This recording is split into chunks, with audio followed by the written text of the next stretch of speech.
अर्श hair oil and अल अर्श allergy cream दांत खुजले, रिंगवॉर्म्स और फंगल इन्फेक्शन जैसे कई बीमारियों को झट से दूर करे। अर्श हेयर ऑयल एंड अल अर्श एलर्जी क्रीम दिखाए गहरा असर।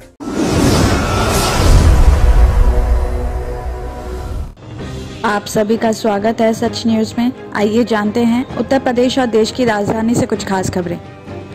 करीब महीने भर बाद दर्शनार्थियों के लिए दिल्ली के हिस्टोरिकल प्लेसेस खुले तो इन्हें देखने के लिए भीड़ उमड़ पड़ी। लाल किला, पुराना किला और हुमायूं का मकबरा देखने के लिए दिन भर यहाँ लोग आते जाते रहे, तो वहीं लाल किला घूमने के लिए दोपहर में सैकड़ों लोगों की भीड़ भी दिखाई दी। तो बताया जा रहा है कि करीब 2 बज रहे थे जब परेड ग्राउंड की तरफ वाले एंट्री गेट पर QR कोड से टिकट बुक करने वालों का तांता लगा हुआ था और अंदर जाने के लिए चेकिंग पॉइंट पर भी भारी भीड़ लगी हुई थी। ड्यूटी पर तैनात यहाँ सेना के जवान माइक से फिजिकल डिस्टेंस बनाए रखने और लाइन लगाकर आने की हिदायत दे रहे थे। यहाँ पर भीड़ को देखकर एक बात साफ हो गई कि अब लोगों के दिमाग से धीरे धीरे कोविड का डर खत्म हो रहा है, क्योंकि यहाँ ज्यादातर लोग बिना मास्क के घूमने आए हुए थे। तो वहीं पुराना किला घूमने के लिए इसी तरह लोग पहुंचे थे, लेकिन यहाँ लाल किले जितनी भीड़ नहीं थी। लोग महिलाओं और बच्चों के साथ घूमने आए हुए थे। किला प्रशासन ने भी बताया कि पहले दिन कम भीड़ आई, लेकिन उम्मीद है कि कल से ज्यादा और भीड़ बढ़ जाएगी। और साथ ही हुमायूं का मकबरा देखने के लिए मंगलवार को भी दिन भर लोग आते जाते रहे।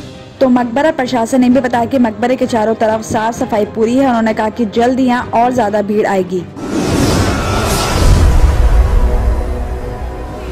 दिल्ली जेट बोर्ड के सैकड़ों कर्मचारियों को आम आदमी पार्टी की सरकार ने बड़ा तोहफा दिया है। बुधवार यानी आज मुख्यमंत्री अरविंद केजरीवाल ने ठेके पर काम कर रहे 700 कर्मचारियों को स्थायी नौकरी का ऐलान किया है। अब सरकार की तरफ से उपलब्ध कराए गए इन सभी लाभ कर्मचारियों को मिलेंगे। आपको बता दें कि दिल्ली जल बोर्ड के ये कर्मचारी लंबे समय से अस्थायी कर्मचारी के तौर पर काम कर रहे थे और पक्का किए जाने की भी मांग कर रहे थे। और आज दिल्ली जल बोर्ड में ठेके पर काम करने वाले 700 कच्चे कर्मचारियों को आज पक्का किया गया है। आपको बता दें कि मुख्यमंत्री केजरीवाल ने कहा है कि मैंने खुद उन कर्मचारियों को पक्की सरकारी नौकरी की नियुक्ति पर सौंपे गए हैं और वो सभी बहुत खुश थे। आज उनका बहुत बड़ा सपना पूरा हुआ है। साथ ही केजरीवाल ने आगे भी कहा कि ऐसा माहौल बनाया गया है कि कर्मचारी को पक्का कर दिया जाए तो वो काम नहीं करते हैं। अस्थायी कर्मचारी पर तो काम की तलवार लटकी रहती है, लेकिन सरकारी क्षेत्र को बेहतर बनाने का काम सरकारी डॉक्टर्स ने किया है। तो ऐसा कहना झूठ है कि सरकारी कर्मचारी काम नहीं करते हैं। उन्होंने आगे भी बताया कि साल 2015 से उनकी सरकार बनने के बाद से शिक्षा, स्वास्थ्य, बिजली, पानी के क्षेत्र में बहुत काम किया है, जिसकी हर जगह चर्चा है। तो वहीं जहां पर देश में पक्के कर्मचारी को कम किया जा रहा है, तो वहीं दिल्ली सरकार की तरफ से बड़े पैमाने पर कच्चे कर्मचारी को पक्का किया जा रहा है। उन्होंने कहा कि जब से हमारी सरकार आई है, हर वर्ग का ध्यान रखा जा रहा है।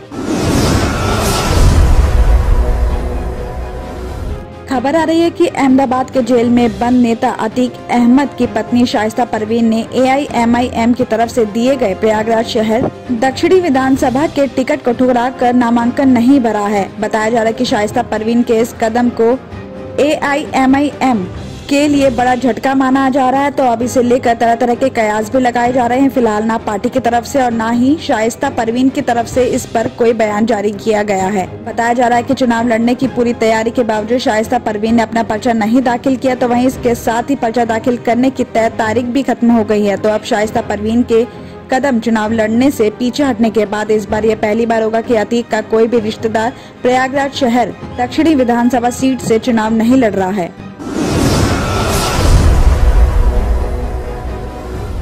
AIMIM प्रमुख असदुद्दीन ओवैसी उत्तर प्रदेश चुनाव में हिजाब विवाद को लेकर आए हैं। ओवैसी ने मंगलवार को संभल में चुनाव प्रचार करते हुए पूछा कि बीजेपी सरकार हमारे बेटे को हिजाब पहनकर पढ़ाई नहीं करने दे रही है, लेकिन प्रधानमंत्री नरेंद्र मोदी 3 तलाक कानून के साथ मुस्लिम महिलाओं को सशक्त बनाने की बात करते हैं। तो क्या यही उनकी बेटी बचाओ बेटी पढ़ाओ अभियान की पिच है? आपको बता दें कि ओवैसी उस विवाद का जिक्र कर रहे थे जो इस साल जनवरी में कर्नाटक के उडुपी के एक सरकारी कॉलेज में शुरू हुआ था, जब 6 लड़कियों को हेडस्कार्फ पहनने पर कैंपस छोड़ने के लिए कहा गया था। लेकिन मंगलवार को विरोध प्रदर्शन में हिंसक रूप ले लिया और ये मामला राज्य के दूसरे हिस्सों में भी फैल गया है। आगे ओवैसी ने यह भी कहा कि प्रधानमंत्री ने संसद में 2 बार बात की, लेकिन कर्नाटक की सिचुएशन का कभी जिक्र नहीं किया।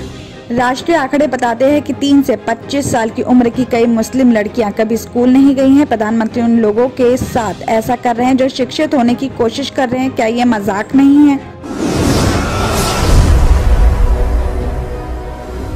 दिल्ली NCR में बारिश का सिलसिला एक बार फिर से शुरू हो गया है। मौसम विभाग ने इसका अनुमान व्यक्त किया था और आज के लिए येलो अलर्ट भी जारी किया हुआ है।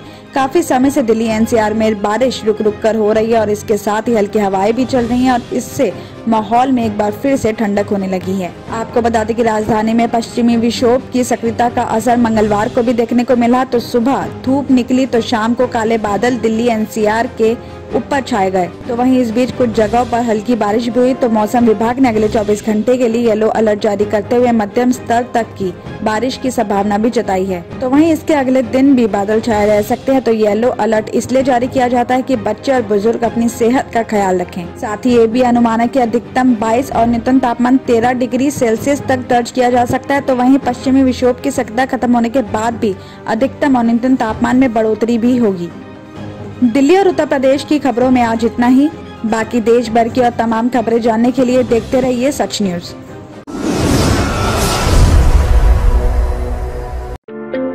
क्या आप भी परेशान हैं अपने स्किन इन्फेक्शंस और अपने बालों को लेकर? तो आपके लिए बड़ी खुशखबरी, अर्श हेयर ऑयल एंड अल अर्श एलर्जी क्रीम ये अपना असर दिखाए सिर्फ 3 दिनों में। दांत खुजले, रिंगवॉर्म्स और फंगल इन्फेक्शन जैसे कई बीमारियों को झट से दूर करे। Hair oil dandruff, hair fall जैसे प्रॉब्लम्स को दूर करे और दे काले घने खूबसूरत बाल जहां दूसरे इलाज रहे बेअसर। अर्श हेयर ऑयल एंड अल अर्श एलर्जी क्रीम दिखाए गहरा असर। मजीद मालूमात के लिए अभी कॉल करें 7095661743, 8074667316 या फिर 9381328844। हमारा पता है बहादुरपुरा एक्स रोड, अल अर्श medical hall beside Akbar Hussain hospital. Available at Amazon and Flipkart। याद रखें, स्किन और हेयर प्रॉब्लम का इलाज अल अर्श एलर्जी क्रीम एंड अर्श हेयर ऑयल एक बार जरूर इस्तेमाल करें।